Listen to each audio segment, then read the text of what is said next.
대종구 스님 말씀 계속 보겠습니다. 57번째 상당설법. 법당에 올라 말했다. 삼천대천세계에 법륜을 3번 굴리니 그 바퀴는 본래 늘 깨끗하다. 법륜이야. 서가모니 아니 모든 부처님들께서 다 늘 굴리시는 거고, 여러분도 굴리고 저도 굴리고, 그런데 본래 늘 깨끗하다. 법륜에 깨끗하다 아니다, 여튼 또 이제 한번 붙이시는 걸 테고, 하늘의 중생과 지상의 중생이 도를 얻으면, 하늘 중생, 지상 중생, 인천이 도를 얻으면 이것이 증명되니 삼보가 여기에서 세간에 드러나는 것이다. 불법승 삼보가 여기에서 세간에 드러난다.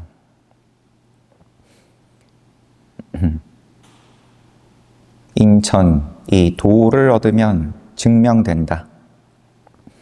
본래는 깨끗한데, 본래 깨끗한 거지만 증명을 어떻게 할 거냐? 도를 얻으면 된다. 주장자를 들어서 아래로 3번 내리쳐 세우고 꽝꽝꽝 하신 거겠죠. 자, 법륜은 이미 3바퀴 돌았다. 어떤 것이 삼보가 세간에 나타나는 소식이냐? 잠시 양구하셨다가 우리 임금님의 창고 속에는 이러한 칼이 없다. 요거는 이제 이야기가 있죠.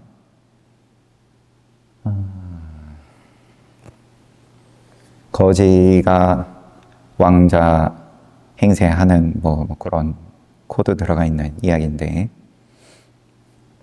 고맙게도 주석에 소개가 되어 있으므로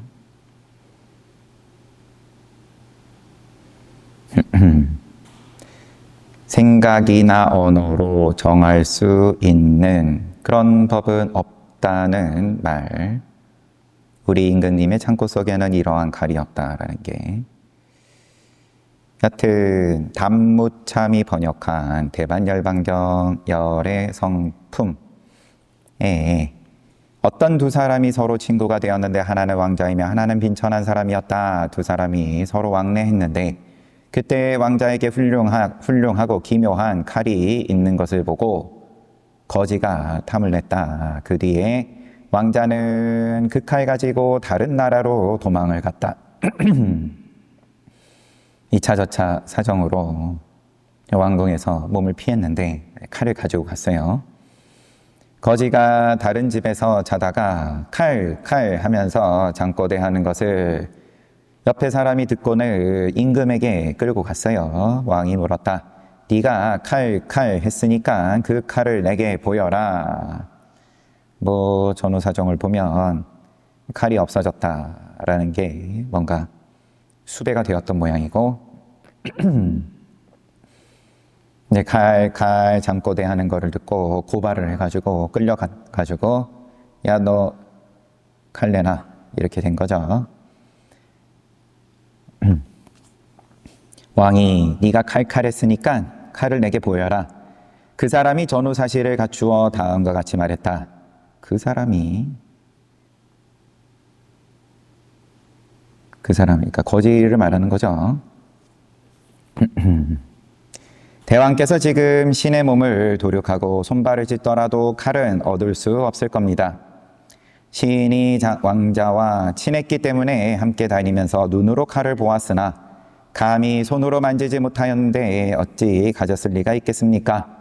왕이 네가 본 칼은 모양이 어떠했느냐?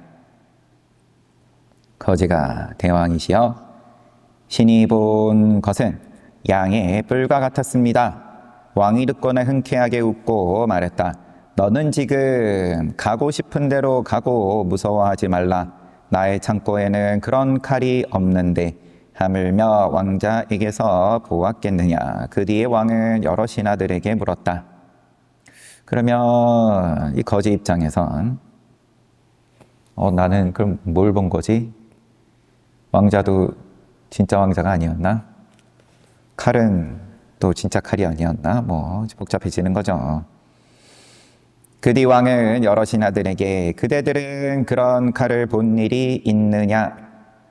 그런데 말을 마치고는 얼마 후 죽어버렸다. 왜 이 이야기는 생경하죠? 이윽고 다른 아들을 세워 왕위를 잇게 했는데 그 왕이 또 신하들에게 물었다. 참 말이 대명사를 지금 어떻게 쓰는 건지 생경할 만합니다. 그런데 말을 마치고 얼마 후 죽어버렸다. 이윽고 다른 아들을 왕으로 세웠는데 그 새로운 왕이 신하들에게 물었다. 그대들은 권례의 창고에서 그 칼을 본 일이 있는가? 신하들이 대답했다. 보았습니다. 왕이 다시 그 모양이 어떠냐고 물으니까 신하들이 양의 뿔과 같았습니다. 그 왕이 나의 창고에 그런 칼이 있을 리가 있느냐고 했다. 이렇게 차례차례로 내 임금이 모두 검사해 보았으나 그런 칼을 찾지 못했다. 그런지 얼마 후 도망갔던 앞서서 나왔던 왕자가 다른 나라로부터 다시 본국에 돌아와서 왕이 되었다. 왕이 계속 바뀌면서 칼을 묻고 신하들이 양의 뿔과 같았다. 이야기를 계속 하는데 어찌됐든 간에 왕이 자주 바뀌어요. 부처님 당시 때도 자주 바뀌었으니까. 이렇게 도망갔던 왕자가 다시 와가지고 신하들에게 물었다. 그대들은 그 칼을 보았느냐? 신하들이 대답했다. 대왕이시여 저희들은 보았습니다. 왕은 또 그 모양이 어떻더냐? 대왕이시여 빛이 깨끗하여 우발락꽃 같았습니다. 양의 뿔 같다는 소리를 안 하고 이번에 다르게 얘기를 해요. 신하들이. 어떤 이는 이렇게 대답했다. 모양이 양의 뿔과 같았습니다. 또 어떤 이는 이렇게 대답했다. 빛이 붉어서 불덩어리 같았습니다. 또 어떤 이는 말했다. 검은 뱀과 같았습니다. 그때 임금이 크게 웃으며 말했다. 그대들은 모두 내 칼의 참 모양을 보지 못했다. 선남자야 보살 마살도 그와 같아. 그러면 말씀을 하시는 주체가 지금 부처님이신 모양인데 선남자야 보살 마살도 이와 같아. 세상에 나서 나의 진실한 모양을 설명하고 말하고는 곧 떠나간 것이 마치 왕자가 훌륭한 칼을 가지고 다른 나라로 도망한 것과 같다. 어리석은 범부들이 모두 내가 있다 하고 말하는 것은 마치 거지가 남의 집에서 자다가 칼칼 하고 잠꼬대하는 것과 같다. 성문 연각이 중생들에게 묻기를 내가 어떤 모양인가 하니 어떤 이는 나의 모양이 엄지손가락 같다. 또 쌀 같다. 피의 씨 같다. 피는 과일인가 봅니다. 어떤 이는 나의 모양이 마음속에 있는데 해처럼 찬란하다고 한다. 부처에 대해서 이러쿵 저러쿵 아니면은 부처가 아니라 깨달음에 대해서 이러쿵 저러쿵 하는데 이와 같이 중생들이 나의 모양을 알지 못하는 것은 마치 신하들의 칼의 모양을 모르는 것과 같다. 보살이 이렇게 나를 말하는 것을 범부들이 알지 못하고 가지각색으로 분별을 내어 나라는 모양을 짐작하여 보는 것은 마치 칼의 모양이 양의 뿔 같다고 대답하는 것과 같다. 이렇게 범부들이 차례차례로 계속하여 잘못된 소견을 일으키므로 그런 소견을 끊어버리기 위해서 열애가 일부러 내가 없다고 말했으니 마치 왕자가 신하들에게 말하기를 나의 광에는 창고에는 그런 칼이 없다고 한 것과 같다. 이야기는 이렇게 끝나고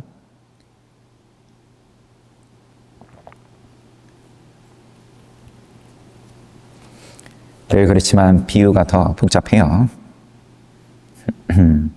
부처에 대해서, 법에 대해서 뭐 같다, 뭐 이제 그럴만 하죠. 마음속에 있는데 해처럼 찬란하다. 뭐 이런 비슷한 코드는 뭐 지금도 늘 써먹는 거니까. 그런데 중요한 건 대스님 말씀이니까 다시 처음부터 볼게요.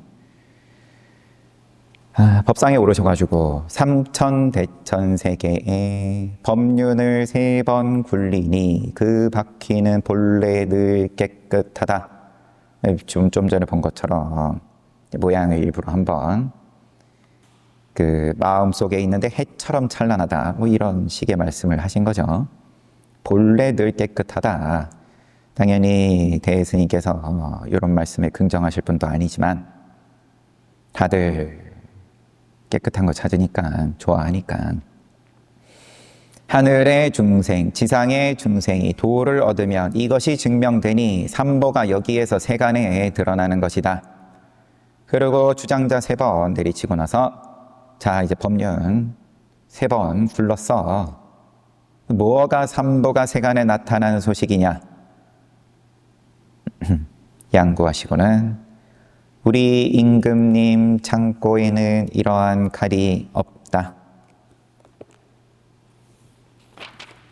다시 주장자로 아래를 한번 내리쳐 세웠다. 그리고 끝났어요.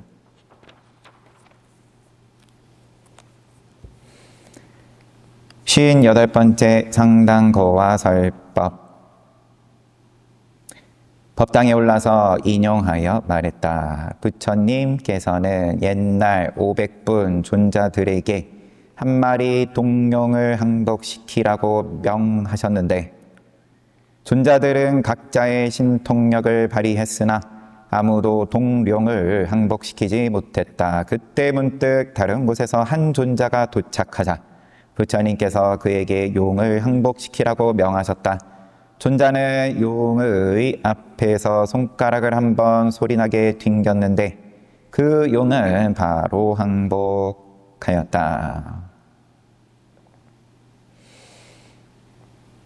대불정경 쭉 한번 훑어봤는데 얼마 안 됐지만 또 기억은 깜빡깜빡 하는 거고 딱히 부처님께서 물론 처음에 가섭삼형제 항복시킬 때 그때 불을 숭배하는 그런 외도들이었으니까 무슨 단어가 있었는데 여튼 그 사당 같은 곳인 거죠. 거기 들어가가지고 하룻밤 나시면서 이제 신통을 보이신 거죠, 한마디로.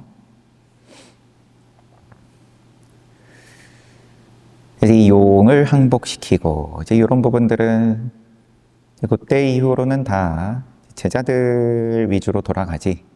직접 신통을 누구를 무찌르고 이런 경우는 기억이 없어가지고 어찌됐든 간에 그게 중요한 게 아니니까 대스님께서 지금 인용을 하실 때는 500분의 존자들이 아라한들일 텐데 항복을 부처님께서 항복시키라고 명했는데 신통을 써도 그게 안 됐다가 딴 곳에서 한 분이 도착하자 이제 그분은 했어요. 손가락 한번 소리나게 튕겼다. 용이 항복했다. 여기에 대해서 대스님께서 500명 존자의 신통력도 다른 곳에서 온 존자의 신통력과 같았는데 왜 용을 항복시키지 못했는가? 다른 곳에서 온 존자의 신통력이 500존자의 신통력과 같았는데 무엇 때문에 용을 항복시킬 수 있었는가? 이제 뭐 그러면은 이제 500명 내 또 요 한 분 이렇게 또 구분을 지어서 틀어막는데 사람들의 분별망상을 법문 듣는 대중들에게 이 의구심을 지금 글자로 써놔서 그거 지금 줄줄줄 소리내서 읽는 것 가지고 이때 분위기가 짐작이 되겠냐만 이어서 불자를 집어들고 알겠는가? 원앙새를 수노와 그대에게 마음껏 보여줄 수는 있으나 금 바늘을 집어서 남에게 넘겨줄 수는 없다.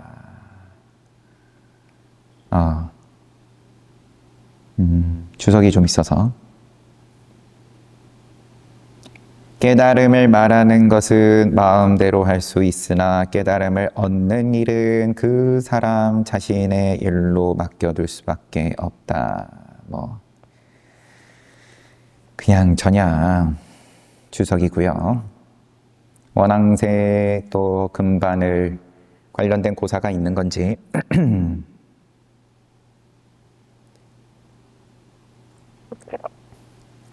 뭐 제 사전적인 의미로 번역이니까 이렇게 뭐 주석이 달린 건 달린 거지만 역시나 그래요. 이 말로 그러면은 깨닫게 할 수 있어 같으면야 또 그렇지만 원앙새 금반을 휘둘러 가지고 깨닫게 하든 아니면 인연은 또 각자 다르니까 이렇게 요런 거는 요런 거고 요런 거는 요런 거다. 이제 풀어주는 소리가 마땅치가 않으니까 괜히 시비하는 거고요. 지옥으로 밀어넣는 너무 궁금하다, 절실하다, 너무 궁금하고 괴로워서 그래서 숨을 못 쉬겠다. 근데 뭐 이렇게 풀어버리면 푸는 것도 근데 그냥 비유에 대한 풀이니까 59번째 상당 거화설법 진 방안이 찾아왔을 때 뭐 소임이겠죠. 방안 법당에 올라 인용하여 말했다. 경전 가운데 말하기를 내가 보지 않을 때에는 어찌하여 내가 보지 않는 것을 보지 않는가. 경전에서 말하기를 내가 보지 않을 때는 어째서 왜 내가 보지 않는 것을 보지 않는가. 출처가 있겠죠. 수능엄경 제2권의 앞부분을 좀 보충을 하면 만약 보는 것이 곧 물건이라면 요거 보다 보니까 고대 인도의 이제 세계관이 지수화풍, 지계, 수계, 화계, 풍계에다가 그 물질이 있으려면 공간이 있어야 되니까 허공, 그 다음에 내가 그게 있는 걸 또 아니까 우리가 인지, 식계에서 육계, 그게 고대 인도의 세계관이다.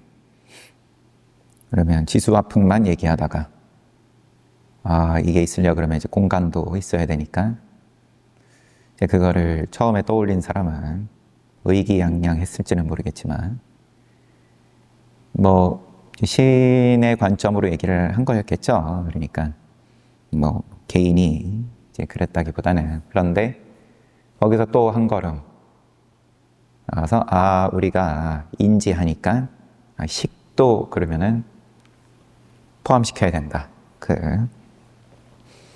이제 오늘의 우리의 현대 과학으로는 그럼 뭐 원소가 종류가 몇 가지이고 공간도 이야기를 하겠죠. 식은 어떤 식으로 얘기를 할런지.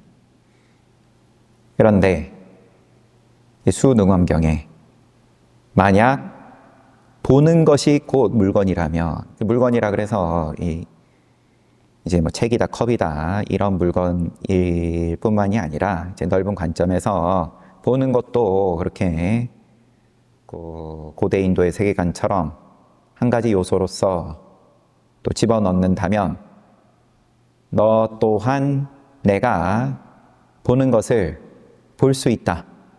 만약 함께 보는 것으로 나를 본다고 한다면, 함께 보는 것으로 나를 본다고 한다면 내가 보지 않을 때는 어찌하여 내가 보지 않는 것을 보지 못하느냐. 뭐 이런 구절이래요.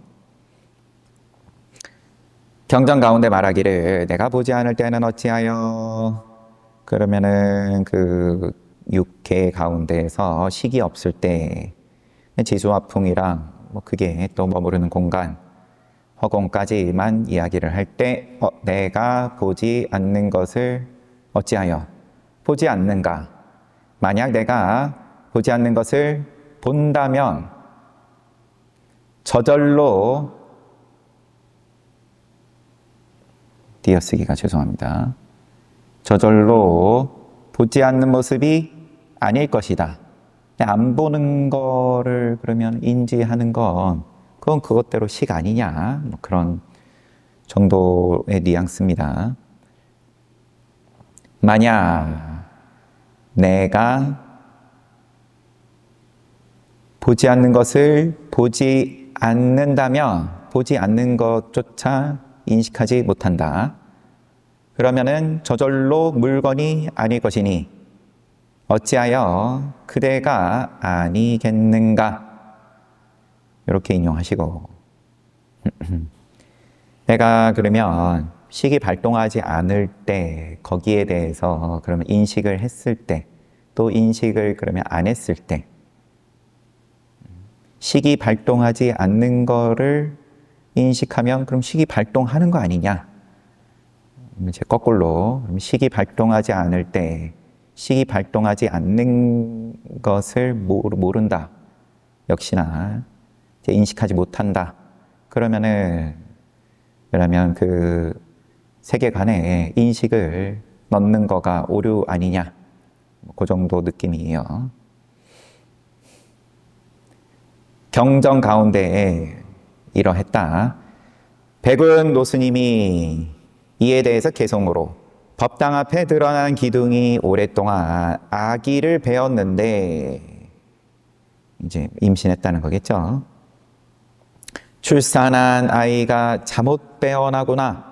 말도 아직 배우기 전에 먼저 부를 지으니, 부는 한시, 한 번 붓을 쥐면 바로 장원급제를 하겠구나. 백운수다는 증조 할아버지 뻘 되는 스님이죠. 대스님께는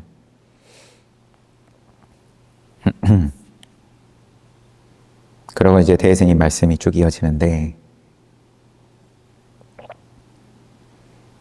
법당의 기둥이랑 노주와 뭐 등불 가지고 늘 선문에서는 빗대 가지고 이야기를 하는데, 여기서는 아예 법당 앞에 기둥이 오랫동안 임신했다가 애를 낳았는데 참 빼어나다.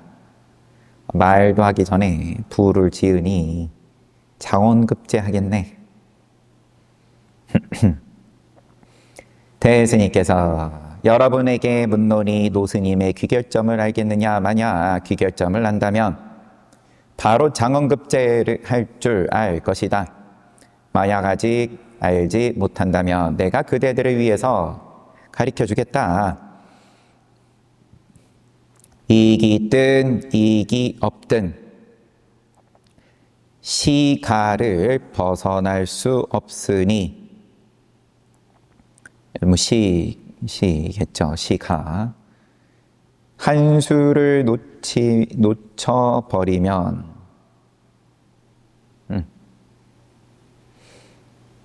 이게 한자가 시가 아니라 떼시자예요. 시가를 벗어날 수 없으니 한 수를 놓쳐버리면 두 번째로 떨어진다. 이렇게 끝났습니다.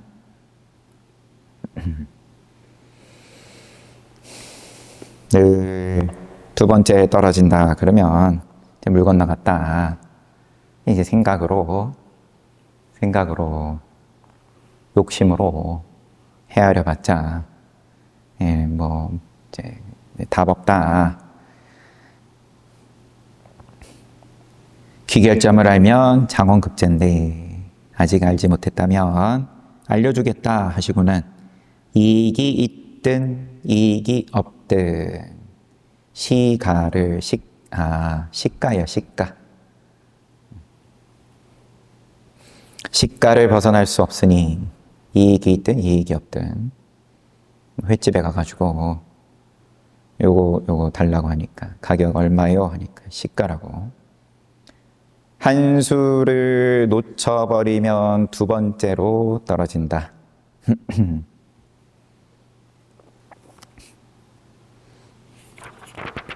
수능엄경 뭐 그 구절도 경전이니까 당연히 안 중요한 거는 아니겠지만 그러면은 이제 복잡하게 이렇게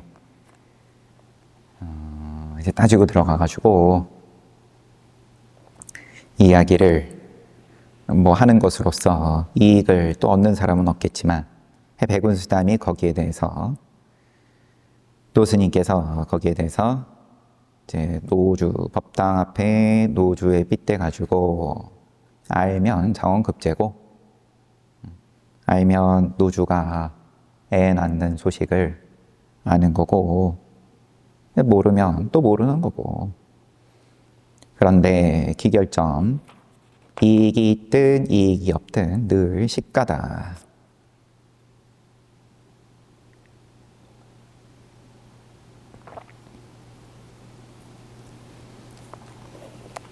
상당문답 설법 상당하자 한 스님이 취암 스님이 시중해가지고 여름한철 여러분들에게 이러쿵저러쿵 말이 많았는데 안건하셨는지 대중들 이제 뭐 그럼 해제 법문일 수도 있고 여름한철 여러분들에게 이러쿵저러쿵 말이 많았는데 내 눈썹이 남아있는 것이 보이냐? 눈썹에 늘 빗대죠. 어리석은 소리 하면 눈썹 빠진다. 비유가. 그런데 그 뜻이 무엇입니까? 이 스님이 묻는 거예요. 취암 스님이 이러셨는데 뜻이 뭡니까? 대스님이 자수하는 자는 그 죄를 용서한다. 취암 스님이 그러면 자수하신 거다. 스님이 보복 스님이 말한 도둑질한 사람이 제발 저린다 이거는 또 어떻습니까? 이게 이제 이 이야기가 같이 붙어 있는 거인 모양입니다. 취암 스님이 하신 말씀에 이어지는 이야기 모양인데 보복 스님 말씀이 대스님께서 당나귀는 축축한 곳을 골라서 오줌을 눈다. 그러면은 글쎄요, 끼리끼리 취암 스님이 모양 쓴 거에 대해서 보복 스님이 한 줄 평을 달았는데 다 이제 도둑놈들 끼리끼리 하는 소리지 뭐 그런 말씀일란지. 이 스님이 장경 스님이 말한 생겼다와 운문 스님이 말한 다다라 요거는 또 어떻습니까? 또 위에 취암 스님하고 보복 스님의 말씀에 붙어 있는 붙인 장경 스님의 말씀인데 또 운문 스님의 말씀이고 생겼다 한 분은 생겼다 그러고 한 분은 다다라 그러고 대스님께서 한쪽은 찢어진 쓰레바지고 다른 쪽은 몽당 빗자루이다. 찢어진 쓰레바지, 몽당 빗자루 다 갖다 버려야 되는 것들이죠. 이 스님이 뒷날 어떤 노숙은 말하기를 취함은 바람도 없는데 물결이 이는 격이다. 바람 없는데 물결이 이는 격이다. 취함은. 요거는 어떻게 알 수 있습니까? 대스님께서 어떻게 알지 못할 수 있는가? 문답은 이렇게 끝났어요. 취함 스님 하신 말씀에 대해서 뒷사람들이 또 동시대의 분들도 있을 테고 이런저런 말씀들을 다 하신 건데 뭐 긍정의 말이든 아니면 화가 내리는 말이든 기결점이 뭐냐 질문을 하는 스님도 그런 의미에서 묻는 걸 테고 그냥 이제 평점이 어떻게 되냐, 누가 이기고 누가 진 거냐 그런 거 궁금해서 물을 정도는 이제 아니겠지만 하지만 그러면서도 또 모양을 만들고 하니까 남의 얘기할 게 아니라 그러니까 방심하면 늘 이렇게 이제 승부를 좋아하고 미세하게 자기는 아니라고 하지만 취함 스님이 그러면은 대중들 이끌고 왕거 한철 잘 난 다음에 마무리 짓는 자리에서 야 나는 여태 내가 한 소리는 다 헛소리야 이렇게 그러면은 해제 법문을 하셨다. 그렇다고 했을 때 이제 그 뜻이 뭡니까? 자수를 하면 좀 용서해 주지. 보복 스님이 거기에 대해서 도둑질한 사람이 제발 저리는 거다. 그러니까 또 대스님의 요 말에 대해서는 당나귀는 축축한 곳을 골라서 오줌을 눈다. 이런 또 관용 구절인지는 몰라도 축축한 데 가가지고는 다 고만고만한 데 가가지고는 댓글 남기는 거지. 보복 스님 말씀도 그 나물에 그 밥이야. 또 다른 분들 장경 스님은 생겼다. 운문 스님은 닫아라. 이게 한자 하나로 갖다 붙이신 건지 아니면 앞에 문장이 있고 뒤에 생겼다 내지는 닫아라 인 건지는 지금 모르지만 어찌됐든 간에 무슨 말씀이었든 간에 대스님께서는 다 그냥 갖다 버려. 마지막 질문이 뒷날 어떤 노숙이 이 취함은 바람도 없는데 물결이 이는 격이다. 그러면 시크 뒷사람들이 이 말 저 말 하면서 물결이가 붙은 건데 취함 스님은 성공했다. 이런 투로 어떤 노숙은 또 말씀을 한 건지 여튼 어떻게 알 수 있습니까? 대스님께서 어떻게 알지 못할 수 있는가? 이어서 말했다. 텅 비어서 성스러움이 없으니 성스러움이 없다. 찢어진 쓰레바지고 몽당 빗자루이고 성스럽고 내지는 쓰레기이고 그런 게 붙을 자리가 없으니 머뭇거릴 필요 없이 색깔을 덮어 가리고 소리에 올라타고서 색도 또 소리 색성량 미촉법 모든 모양에 올라타고서 그 힘을 온전히 이어받으라. 자유롭게 쓴다. 모든 부처님은 이것을 가지고 중생을 제도하시며 납승은 이것을 가지고 생명으로 삼는다.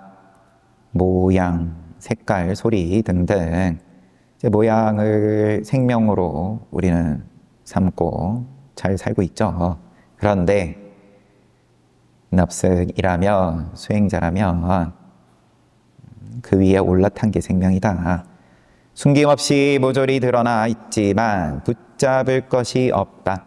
갈 때는 단지 갈 뿐, 앉을 때는 단지 앉을 뿐, 배고프면 밥 먹고 추우면 불을 쬐다.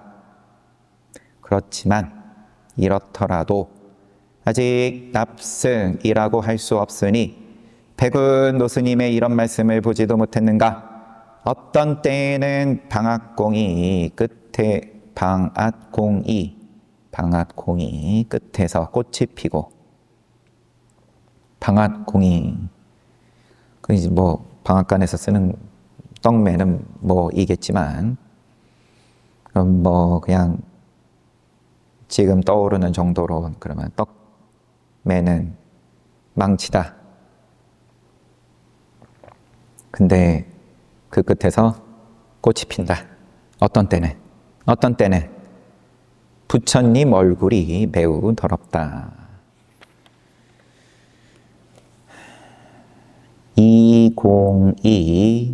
이씨 아무개가 취해가지고 거리에 쓰러져 있지만 본래 술은 장공이 마셨다. 등농, 노주와 등농이었죠. 맞아요.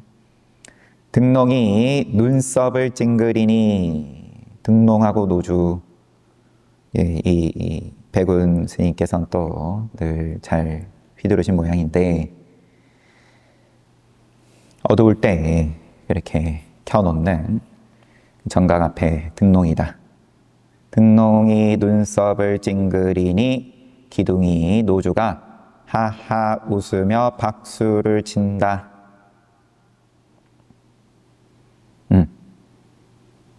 등농은 외출할 때 등불을 보호하는 바구니 들고 다니는 거네요. 등농. 우리도 부처님 오신 날 이제 등농을 들고 한 바퀴 돌아야 될 텐데, 근데 등농이 눈썹을 찡그린다. 노주가 기둥이 집 외벽에 드러나 있는 기둥, 요게 하하 웃으며 박수친다. 말해보아라. 노주가 박수를 쳐서 무슨 일을 이루었는가? 참해라.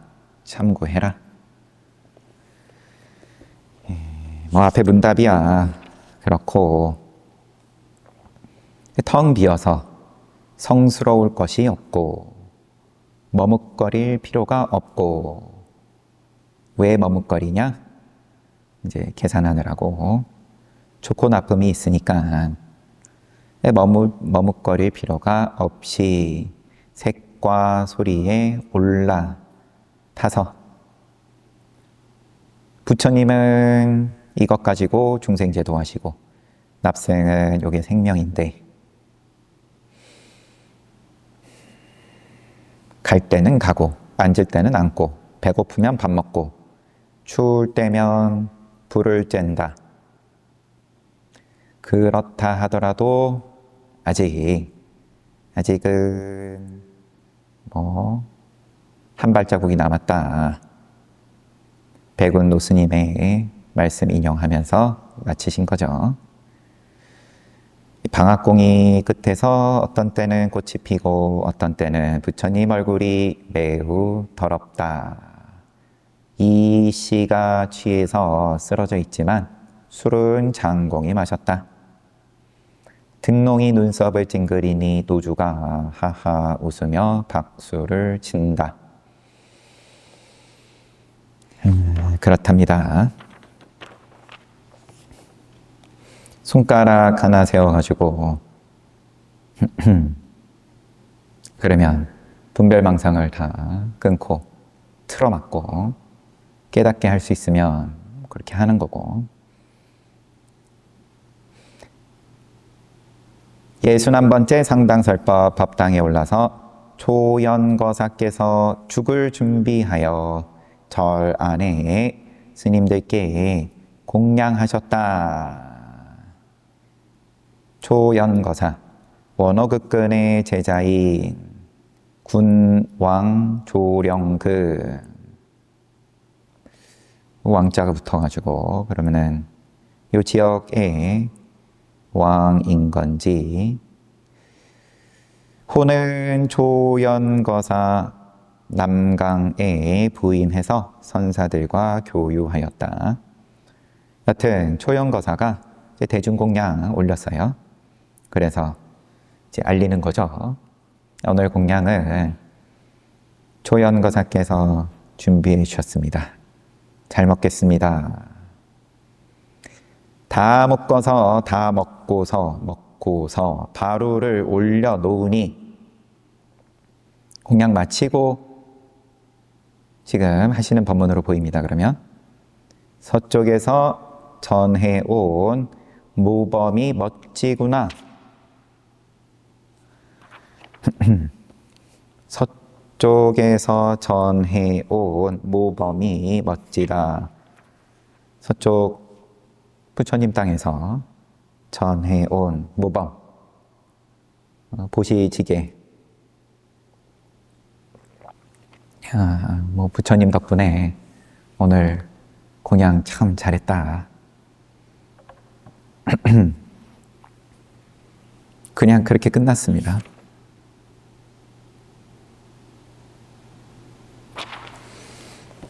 예순두 번째 원어극근의 기일법어.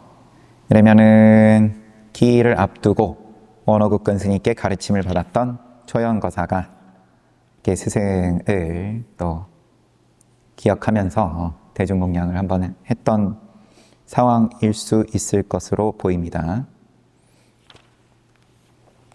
원어극근의 기일법어 앞에도 한번 있었죠. 아니면 서장 볼 때 나왔나요? 뭐 뒤죽박죽이라. 원어 스님의 기일에 대해가 향을 들고 말했다. 이 존귀하고 자비로운 분께서는 평소 목에 힘을 주고 온 세상을 깔보셨다. 지나친 어리석음을 뽐내며 격의 어두움을 사용해 격밖에 어두움을 사용해서 격밖에 뭐 격의 선전이다가 아니라 어두움을 사용해서 스스로 말씀하시기를 나는 목환자는 나무 이름 염주를 만든다고 이 열매로 곧 염주를 가리킨다.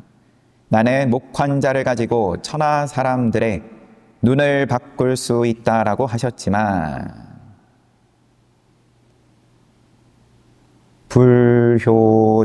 불효한 자식에게 스스로를 지칭하는 거고 불효한 자식에게 썩은 줄로 코가 꿰뚫릴 줄은 전혀 모르고 계셨다. 썩은 줄로 이것도 단관삭 관삭이 엽전을 꿰어 꾸러미를 만드는 줄, 뭐 또 엽전을 꿰는 데에 만드는 방식이 있는 거겠죠. 그런데 그 관삭이 끊어졌다. 불효한 자식에게 썩은 줄로라고 의역을 하셔가지고 이렇게 설명을 붙이신 거고, 돈 중요한데 그거 꿰는 줄이 이제 끊어진 거니까. 그런데 거기에 코가 꿰뚫렸다.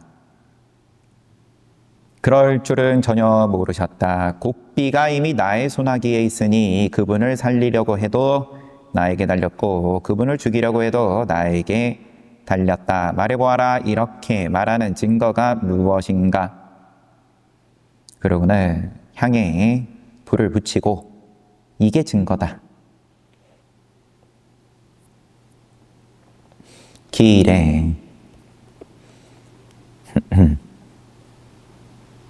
원어극근 스님 기일에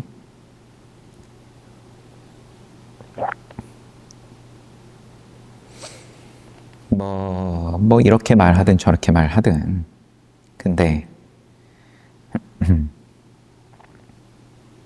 늘 그러면은 공부하는 대중들을 계속 다그치는 거고 아니면은 또 원어극근 스님께 큰 믿음을 갖고 있는 사람이 그 대중 가운데 있었으면 또 이런 소리에 격발될 수도 있는 거고 어른 스님에 대해서 쥐락펴락하니까 그런데 평상시에는 굉장히 점잖으시다가 이런 수단 쓰시는 것도 아니고 나의 불자 위에서 문수보염이 이러쿵저러쿵 시끄럽다 늘 그런 말씀 하시는 법 쓰시는 모양이 그러셨으니까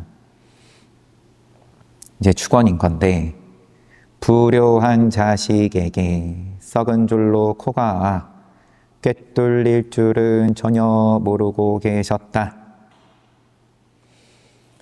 나의 스승은 염주 가지고 천하 사람들의 눈을 바꿀 수 있다라고 지나친 어리석음을 뽐내셨었는데 온 세상을 깔봤는데 하지만 내 손아귀에 있지 살리고 죽이고는 나에게 달렸다. 누가 한마디 해봐라. 63번째는 다음에 봅시다.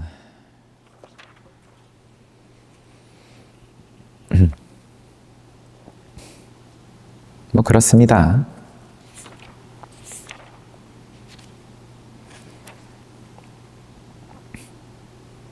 취암 스님이 앞에서 여름한철 여러분에게 이러쿵저러쿵 말이 많았는데 내 눈썹이 남아있는 것이 보이느냐?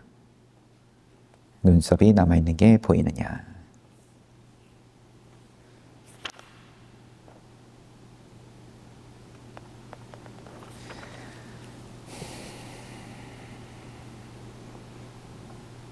취함 뭐였는지 지금 잘 생각이 안 나서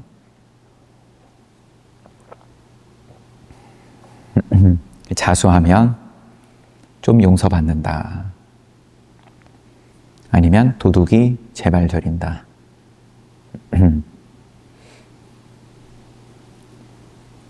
모든 모양을 쓰는 거에는 입을 벌렸든 다물었든 간에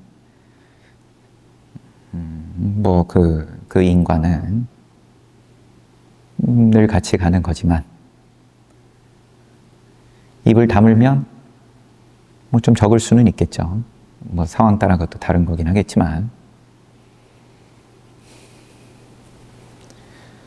이제 어차피 손해라고 하면 작은 손해가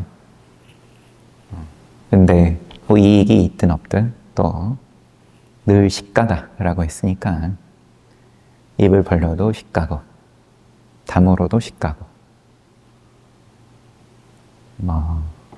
따지고 있어봤자 이 가격이 왜 이러냐 그러면 주인한테 따져 묻는 사이에 가격이 더 올라버리는 건데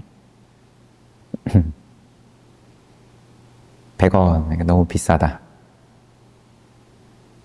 너무 비싸요 했더니 그럼 200원 이런 식이니까 2년 없으면은 그냥 지나가는 거고